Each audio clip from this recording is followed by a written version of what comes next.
OBS. It just decided it's going to not like me. Hello, everyone. I do have the book here.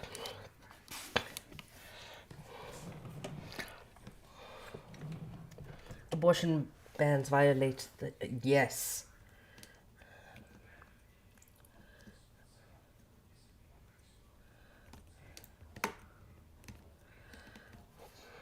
That's better.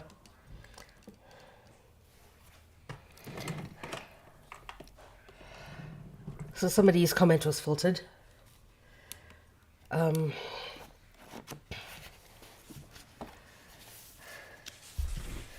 So yeah, today we are reading. Oh yeah, absolutely. They won't argue the actual law. They want to argue theory.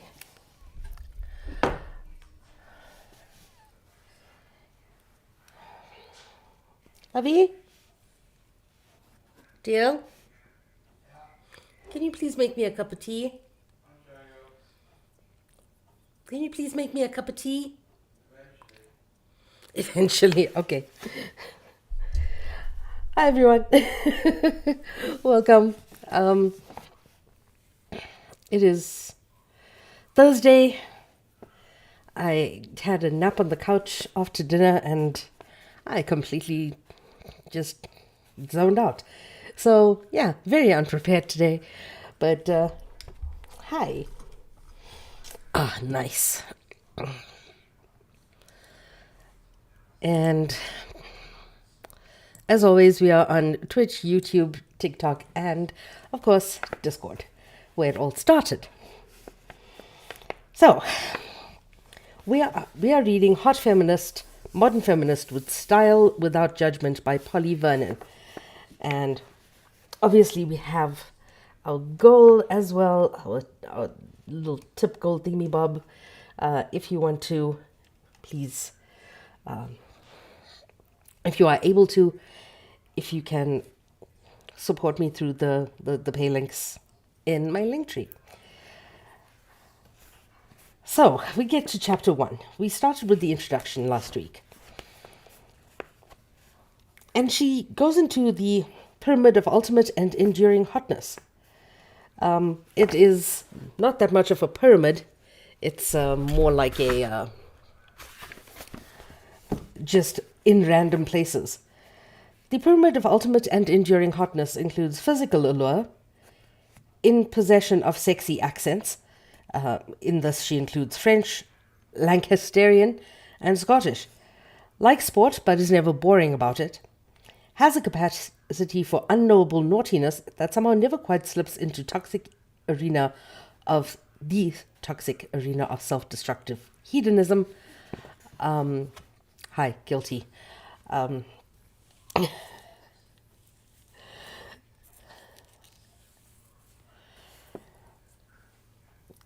IQ EQ in harmonious balance. Ew. Charming when drunk, in possession of excellent table manners. Outrageously passionate about at least one thing that has nothing to do with their capacity to earn money. Has bare skills. Dignified in the acts of both winning and losing. Non-whingy when ill. And let me tell you why I find some of this problematic. Firstly, in possession of one of the sexy accents is, of course, it is Eurocentric. IQ EQ, built on racist metrics. Dignified in the acts of non-whingy when ill. I am very whingy when I'm sick. I want to be babied, I want to be cuddled, I want to be taken care of. Is that called having the man flu? Maybe.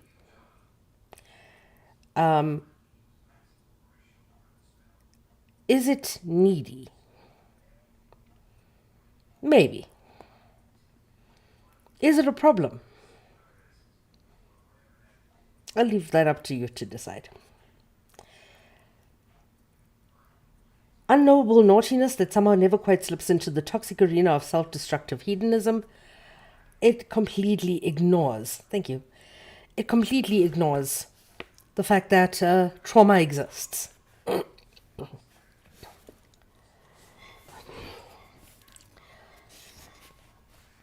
So, we get to chapter 1.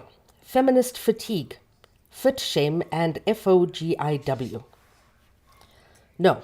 Oh no, nope, sorry. Just, very much no. It was not supposed to go this way. Definitely not.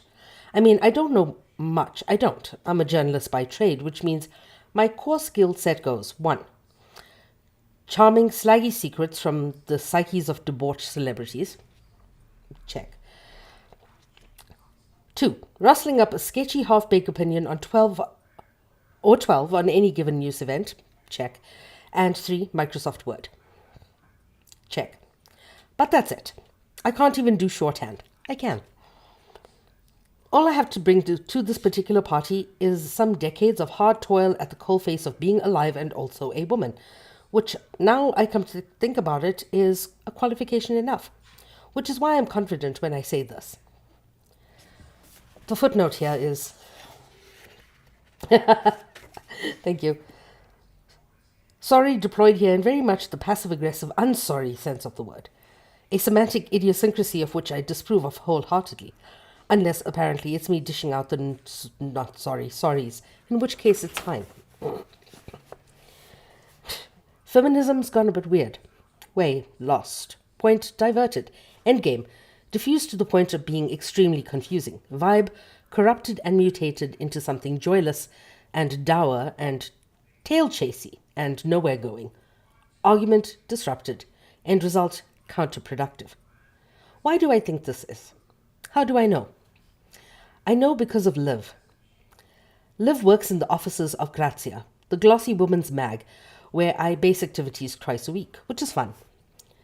Grazia is a pretty magazine produced in hilariously non-glam conditions. The office is strip-lit, and the electronics in it hum like tinnitus at moments. The Grazia office looks and sounds like the office in The Office, which confuses interested outsiders who expect it to look as shiny and sharp as the high-rise inhabited by fictional magazine Runway in the 2007 film The Devil Wears Prada. It doesn't, mainly because it's real and Runway isn't, and it's much easier to keep fictional organizations looking amazloid than it is real ones, inhabited by real humans, because real humans are messy. Half hoarder, half tramp, most of us, with stationary fetishes which grow more intense by the day, as ever-evolving technology reduces the need for notebooks and hole punches and pretty colored pens. Has anyone done any research into that, incidentally? It is quite as if all our heftily suppressed interior Luddites are rebelling against the march towards paper-free work environments by going regularly crazy in the aisles of Paper Chase. It would also explain the country's collective molescan fetish, the curious allure of the overpriced notepad, hey? Okay. Runway doesn't exist. That kind of newsroom does not exist. It never has. The kind of newsroom that you see in the newsroom, that's real. That's absolutely real. The broadcast environment, very different from newspaper or online publishing. The newsrooms that I've worked in, strip lights, cubicles, dull cubicles. Even if somebody has decided to spruce them up like I did. I had a little sign pinned to the back of my swivel chair, which had a little bit of a creak in it, saying, "If headphones are on, leave me the fuck alone." Any plans for this? Huh? Any plans for this? Put it in a Tupperware. No, I was going to do everything after the reading. Yeah, that's what I'll do for you. Hi. Yeah. The newsroom setting is whatever hideous color the property developers and owners decided to paint. The decor is ridiculous, if there is any. The flooring is 1970s like stick on carpet thing, like stick on square thingy carpets. The smoking section in a newsroom is hilariously close to the editor's desk, and every time somebody smokes angrily outside, or many somebodies smoke angrily outside, the editor can feel it in their lungs. Yeah, it's quite interesting how newsrooms are depicted. Yes, Mao. How newsrooms are depicted and how they actually work. Because they're ugly. Newsrooms are ugly. I tried to spruce up my place a little, my little space. I had little office companions, one of them being a bobblehead of our previous president, Jacob Zuma. And every time he said something diabolical, I would slap the bobblehead. My cats eventually got to it when I left that newsroom, and Jacob Zuma in bobblehead form is no more.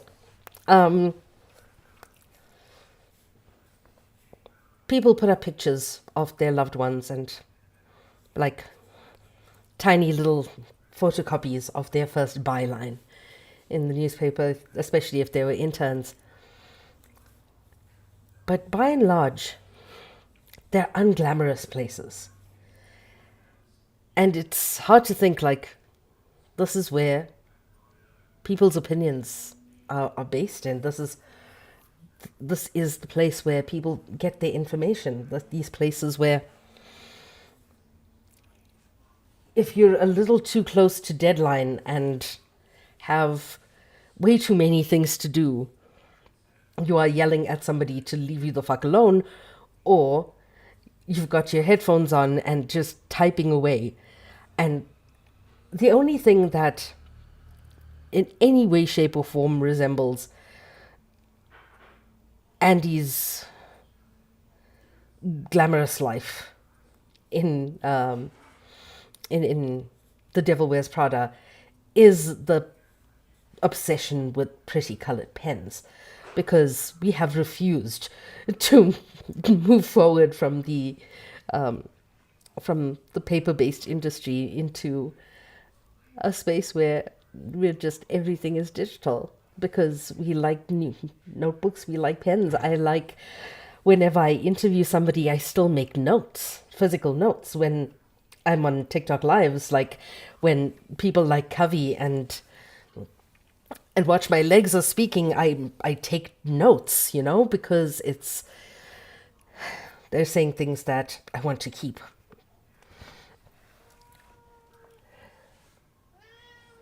Can you hear this cat? Hi.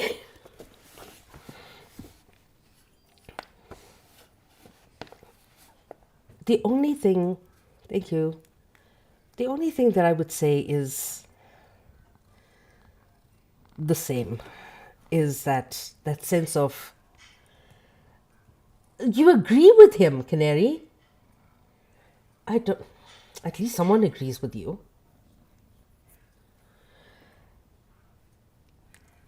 Is the want to, the thing we have in common is the absolute want for information, the desire for connecting with people.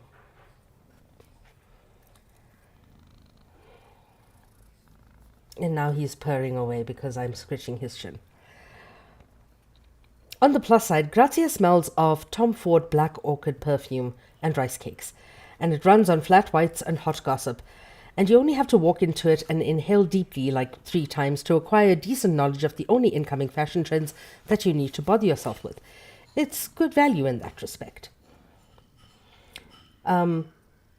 Journalists, especially at a daily newspaper, we live on coffee and crisps.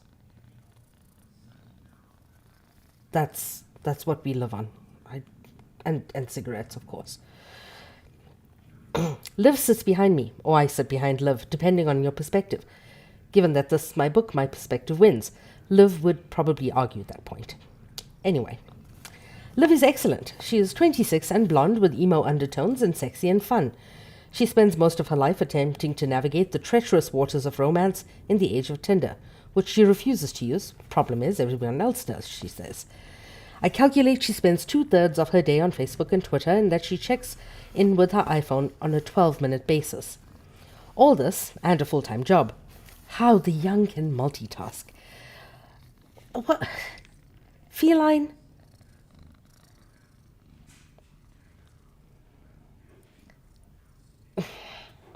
Feline. Okay, and now Twitch and YouTube are getting ASMR with the cat purring.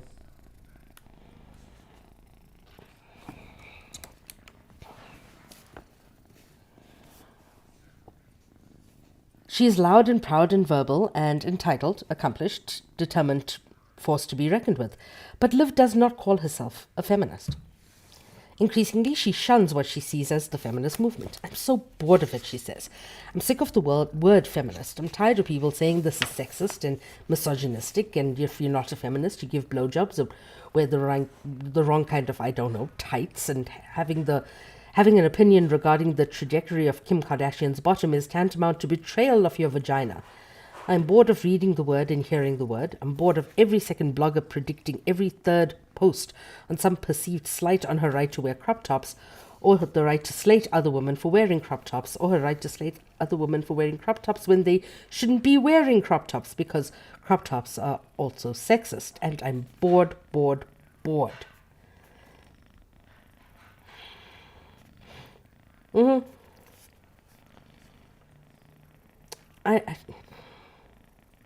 Mao, you are doing the opposite of what your namesake would want. You are making me lean to the right.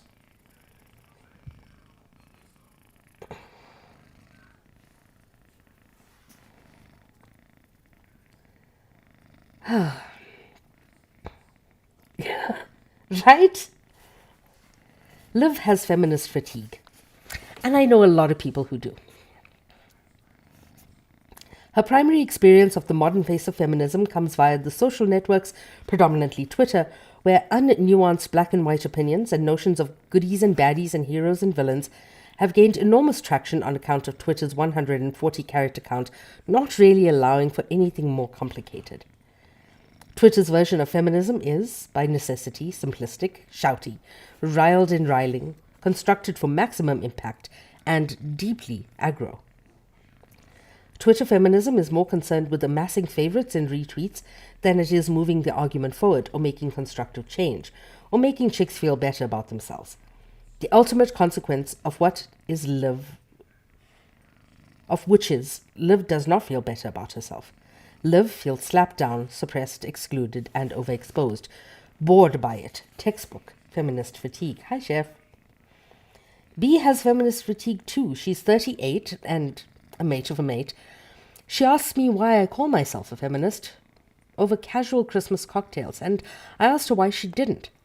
Because it used to be men who tried to tell me what to do, B replied. Now it's women calling themselves feminist. Bam. Yet another case of feminist fatigue right there.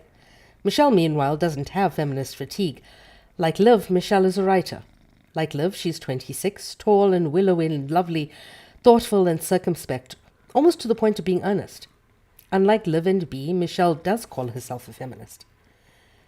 But I worry all the time that I'm not feminist enough, she says.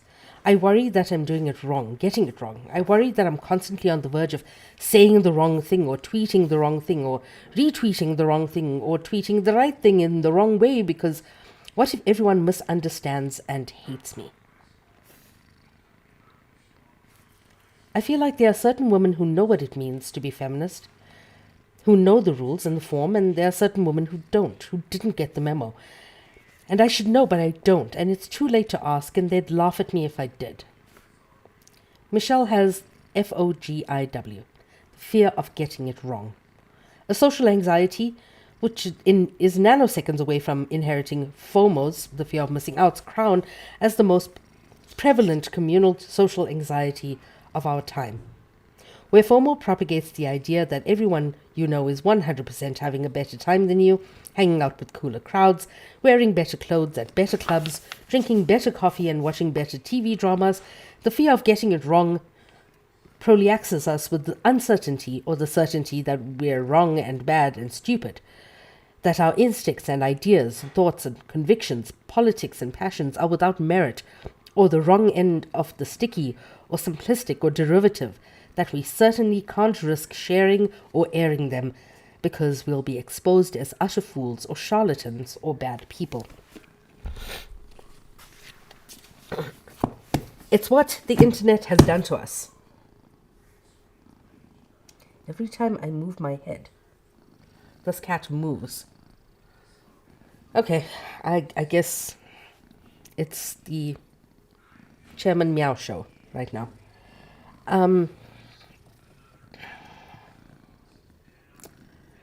Yep, he just won't let me read the screen.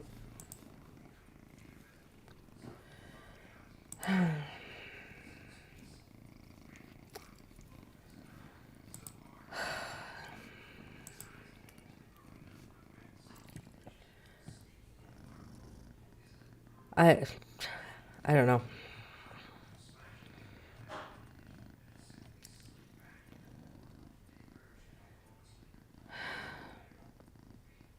Cat, please. Thank you. Now he's sitting. So the fear of getting it wrong. It's a kind of a...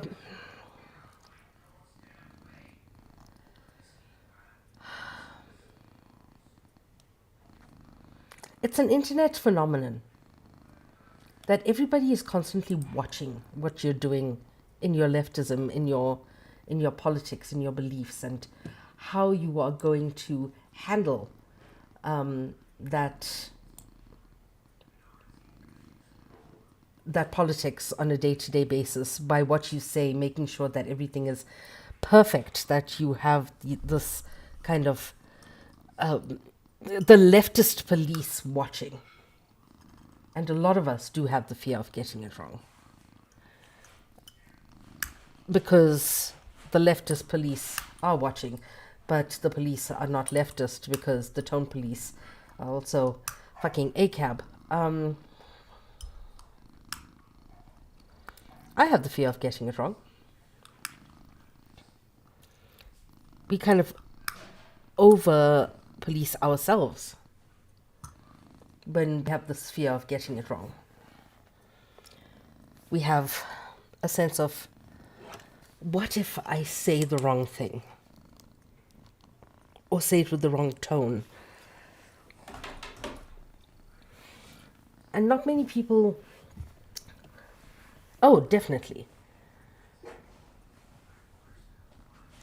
Everyone else's perception of getting it wrong, exactly. It's not the actual getting it wrong. It's how you will be perceived if you say a certain thing, even if it is exactly what you believe. Because you'll be misconstrued, or you'll be taken out of context, or your live will be screen recorded, and you'll be put on Reddit. Every time somebody brings up the Reddit, I asked, what is a Reddit?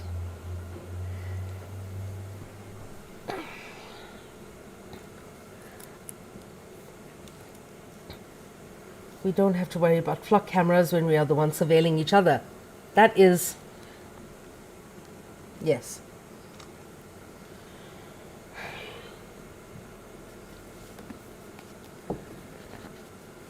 Feline, please. I love you so much. I love you to the ends of the earth. And back again. However, I cannot live with you just being in my face all the time.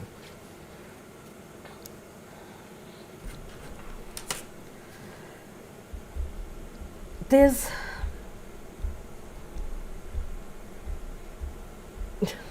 I want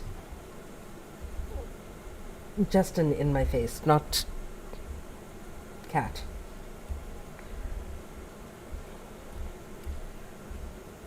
when I tell people that I'm not feminist, I don't identify as feminist,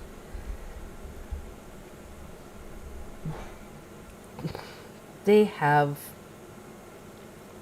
a mini heart attack. Like, how can you be leftist and not feminist? And I say, this is the history of feminism, this is the history of the movement, this is the history of racism within the movement, and I see it right here.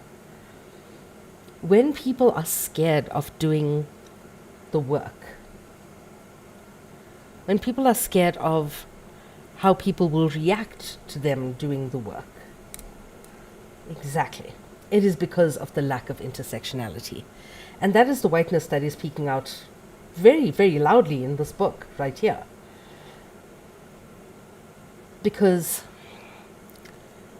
a white woman has never gone a day knowing the kind of imposter syndrome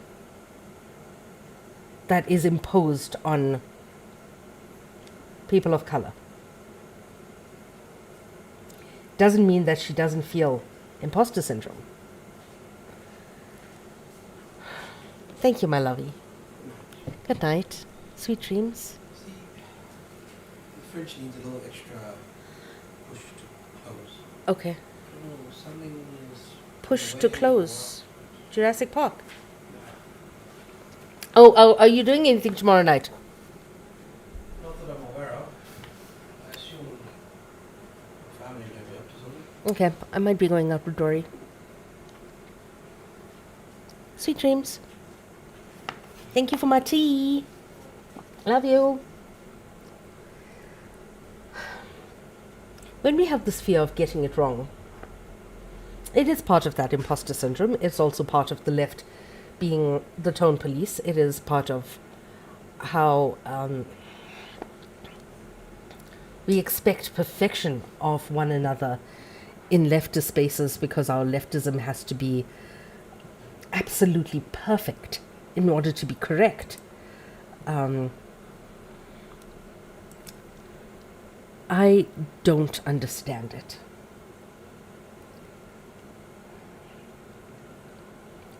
And my ambition, in particular, is to become a teacher, a researcher who bridges academia and public life. I want to produce scholarship that's kind of rigorous.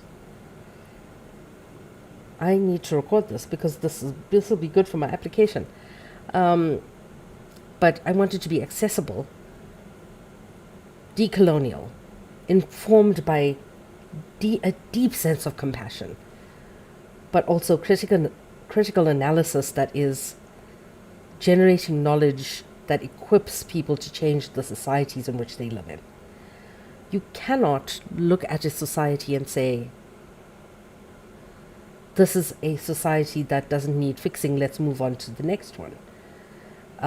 Because the theory is fine. In theory, it is fine.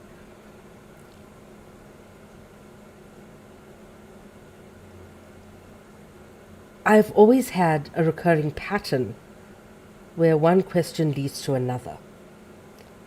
Instead of why are women and femmes and gender diverse people treated this way, I ask, why do our institutions privilege certain voices? How did colonialism shape those institutions?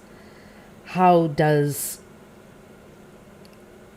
just say, literature or scholarship or AI reproduce those histories? Could not be, and then becomes who gets remembered and who gets erased from history. And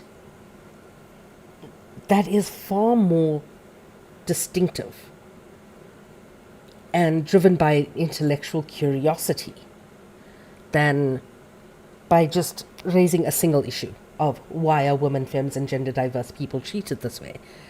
And we need an intersectional and interdisciplinary approach.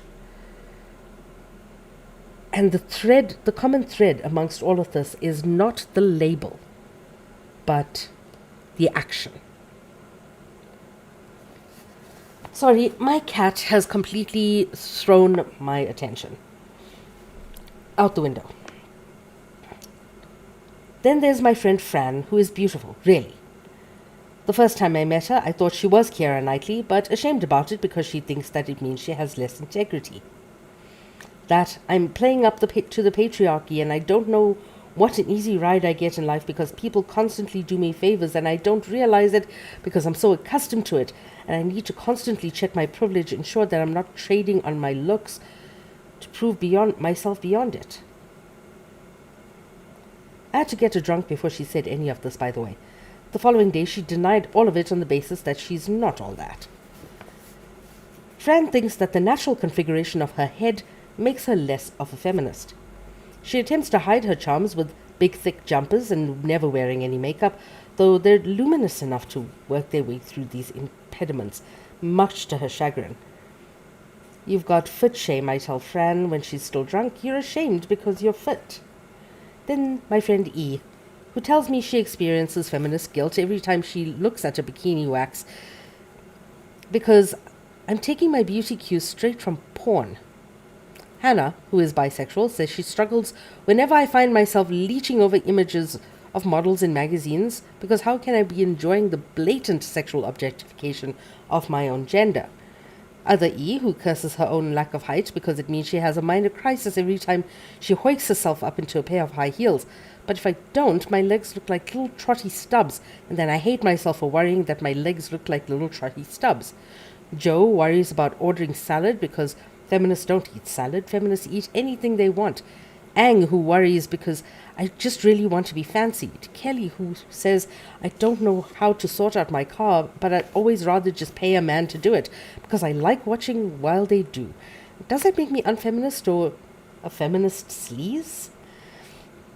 Katie, who says she's afraid to admit that she doesn't want it all, even though I really don't know what it actually is. I just know enough to think having it all sounds exhausting. And I only want the nice bits, please. How can a feminist say, I'll just take the nice bits if that's okay?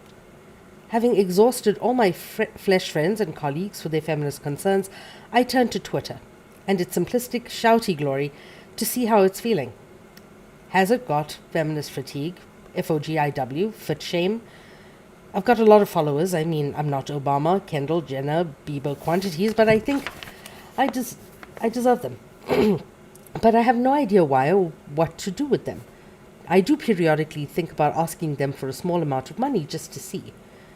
Do you ever think you're failing at feminism, I tweet, and do you worry that at some aspect of your character, your lifestyle, or whatever makes you feminist? Yes, says Twitter, 1,000 times yes. Anna says, not learning to drive. I only learned to drive when I was 25. Well, I only got my license when I was 25. I was driving very, very much illegally before that. Sarah says, getting a man to replace halogen bulbs.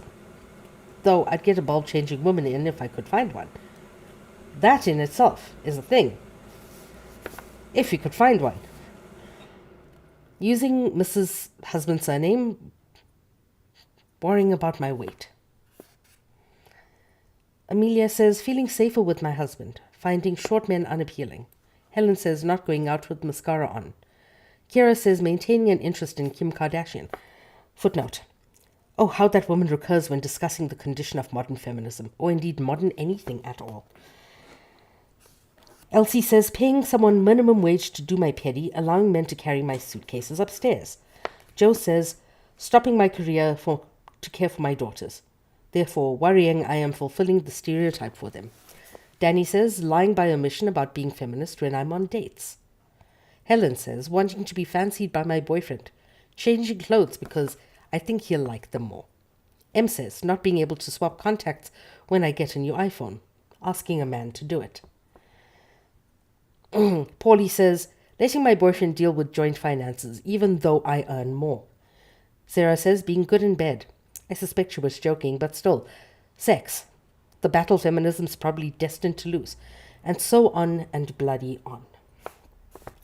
Feminism has been engulfed in a heady swirl of anxiety and doubt, and self-doubt that women talking shit about other women because the ideas of what is and isn't feminist doesn't match, and in the case of Liv, B, and at least ennui through my suspicion that is the feminist fatigue in the end, a consequence of the fear of getting it wrong. The point you get to when you just can't bear risking it anymore. Feminism has been derailed by doubt. The heart of the matter is this. Feminism's been hijacked by dark forces of judginess, by a communally created fear that our every deed, word, thought and joke and tweet is being monitored for fuck-ups. Feminism is increasingly defined by a sense of what you can't do, shouldn't say. But then again, what isn't? We've entered a spectacularly critical, witch-hunty, finger-pointy episode in the history of humanity. It's all gone a bit live and let no one else do anything at all without letting them know that we're watching them and we think they're probably doing it wrong. A bit destroyed in an online review, booed off strictly, or out in the early rounds of the X Factor audition. A bit ridiculed for trying different kinds of looks on the red carpet. Slap him down, shout him down, tell them what a twat they've been approach. And in the flesh version of that old phone game Whack-A-Mole seems to be prevailing attitudes towards de nos jours, which would be awful in itself if it weren't for the fact that it's inevitably accompanied by a sense that they are judging us, quite as hard as we are judging them, which they are. It's how an all-encompassing culture of judginess works. I blame the internet. I blame the internet for many things. For the hideous overdeployment of the non-word lol, it is not a word. For our inability to fully move on from defunct relationships, on account of how tiresome interconnectivity in the social networks, never quite allowing us to pretend our ex is dead for however long it takes us to stop wishing that they were, in fact dead, and blame all the internet for the cult called sharing. I call showing off. I certainly blame it for making mutual non-stop 24/7 rolling judginess a reality. The internet, whose prime purpose appears to be giving us a window seat into each other's lives, hopes, fears, thoughts, so that we might then slag each other off because of them. The internet, which encourages us to have an opinion about absolutely everything all the time, it only turns out that the easiest opinion to maintain is that everything everyone else has said before is bollocks. Judging, criticizing, trolling, diminishing, so much easier than risking our own ideas. So much handier than having to formulate an opinion or create perspective or standing for something, anything, other than everyone else is stupid. Let's discuss that. Because, honestly, I'm tired of it. So many people put up backgrounds, say, hey, let's debate this, let's talk about that. Not knowing much about said topic. Twitch and YouTube, I will be back.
Microphone.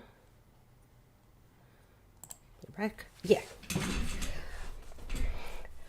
But it doesn't mean that all of us should do just that. Like, we can't all host give me your most controversial opinion, because apparently my most controversial opinion is wrong. I feel like pandas would have gone extinct a long time ago had humans not intervened and kept them alive because they're cute. Because pandas don't want to reproduce. I don't know. Pandas are weird creatures, and I'm very much like a panda. Yes, beliefs are stronger held than facts, because a belief is rooted in lived experience.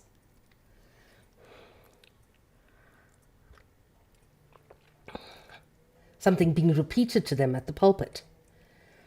And both are very important. So facts and feelings are not supposed to be in juxtaposition to each other, because feelings are heavily rooted in lived experience. And we need to interrogate those lived experiences and not demonize them, but interrogate.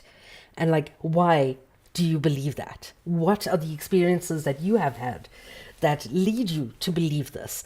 And why do you believe it so strongly? And how come, like, you have no idea about any other lived experiences except your own?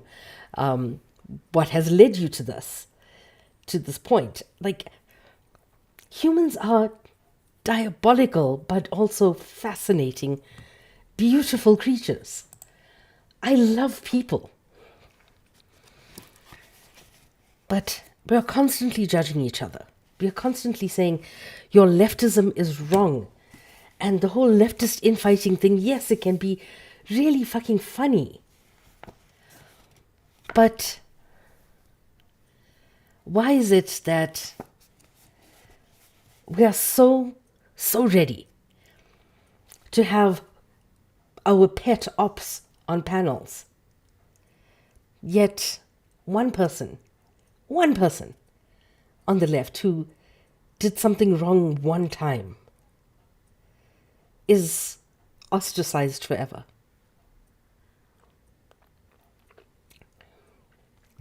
Why is that? We judge each other so harshly and so repeatedly on the grounds of our hopes, dreams, desires, views, interior design concepts, hairstyles, approach to motherhood, choice of partner, choice of smartphone, taste in literature, taste in music, whether we're PC or Mac, how big our flat screen TV is, where we go on holiday, and where we send our kids, the ones with the names people are judging on the grounds that they're completely chavvy, or too horrifically middle class to be believed. Just rainbow and sunshine to Justin. Where we send our kids to school, we judge because of class and money and profession, recycling proficiency, and who got into the hot new TV drama box set first, and how much milk we take in our coffee, and how unutterably shit does she look while sunbathing on that beach, or waiting at the school gates, or on her way to yoga. Oh my God, I can't believe she left the house looking like that. We hate read, we troll, we sneer and disapprove every time the opportunity presents itself. And so inevitably, feminism has been caught up in the same toxic swirl. And I'm going to argue it's always been that way. I'm going to argue that because feminism is rooted in white supremacy, the feminist movement historically is rooted in white supremacy. It has always been this way. Because to exist in the feminist movement, you have to be white, or white enough, or not bring up the fact that race is an integral part of gender liberation, and that class liberation is an integral part of gender liberation. And when I see these so-called tradwives doing their kitchen restocking videos are one of my, well, both a pet hate and I love them.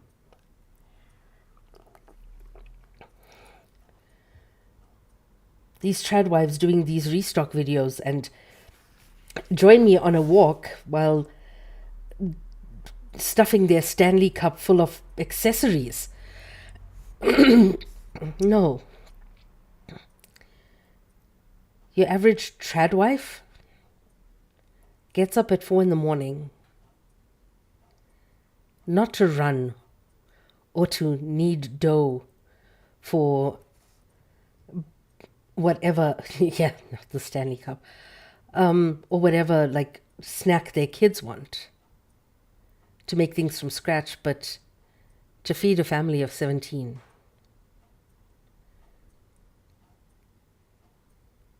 To clean an entire house, scrubbing toilets,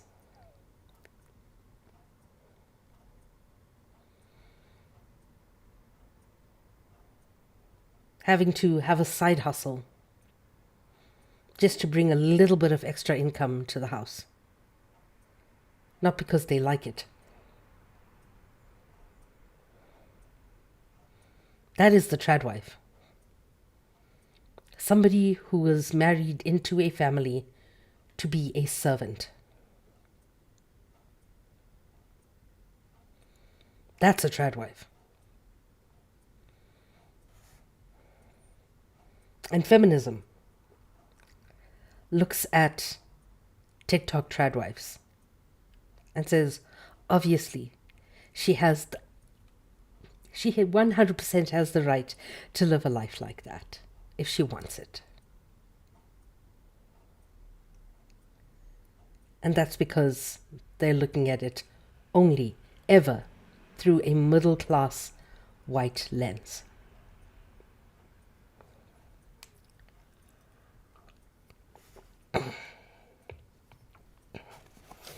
And if I could afford a Stanley Cup, I would absolutely get one.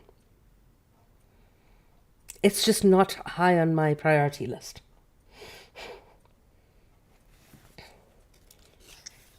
It's been hijacked by the dark forces of judginess, redefined by the sense that there are all these things that you can't do or think or feel or wax or wear, or the fear of getting it wrong.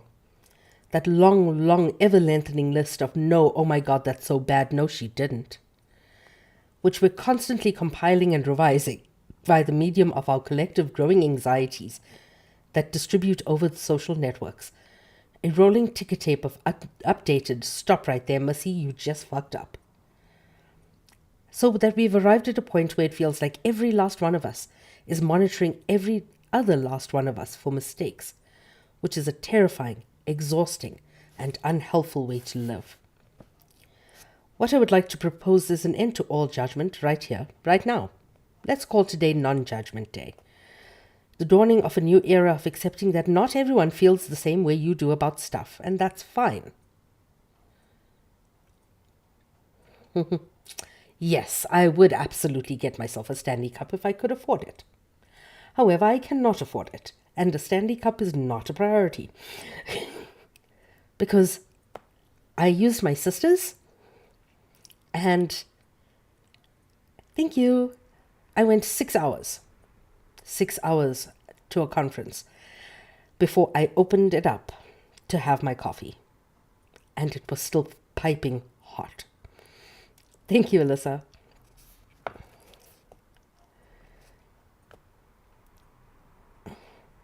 I don't agree. Not everyone feels the same way you do about stuff, and that's fine. Yes, to an extent. If you, I'm glad you got some rest.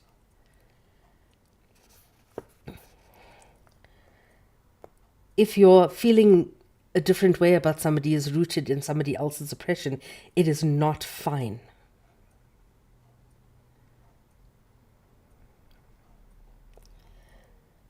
objecting to the things others say, assuming you find them objectionable, without feeling duty-bound to destroy the people they are at the same time, especially if they're women.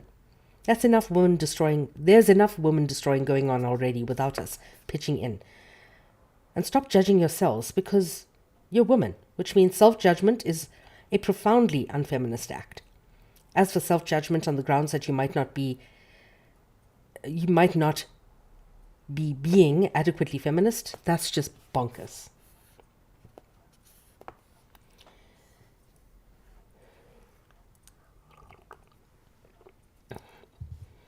And that is the end of chapter 1. Yes, I know that most of today's reading was me getting around the cat. My deepest apologies. I have a feeling I'm going to have a problem with much of this book. And that's why it's important to read it.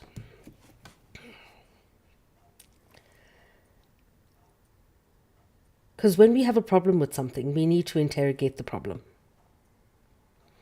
Not just wish it away and say, this thing doesn't exist. Because this was a bestseller. And we have to interrogate why. We have to interrogate why this is a problem. Because when you're looking at something from a strictly middle-class white perspective, you are ignoring why we tell people you cannot use certain words. You cannot use certain phrases. The "oh no, she didn't" in here is AAVE. She probably doesn't know that.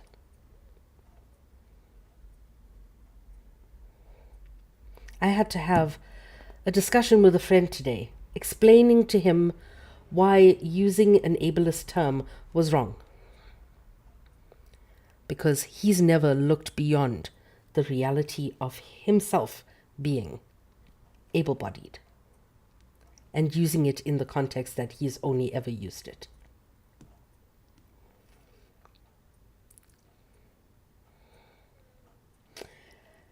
So Twitch and YouTube, I'm going to say goodbye to you.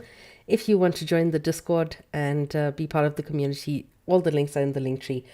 The goal is still sitting at 265. And yeah, this year has been awful. Yeah, the goal is 265 if you want to hit up my pay links in my link tree. And subscribe to my Patreon because I don't advertise that enough, apparently. So yeah, I shall see y'all Tuesday.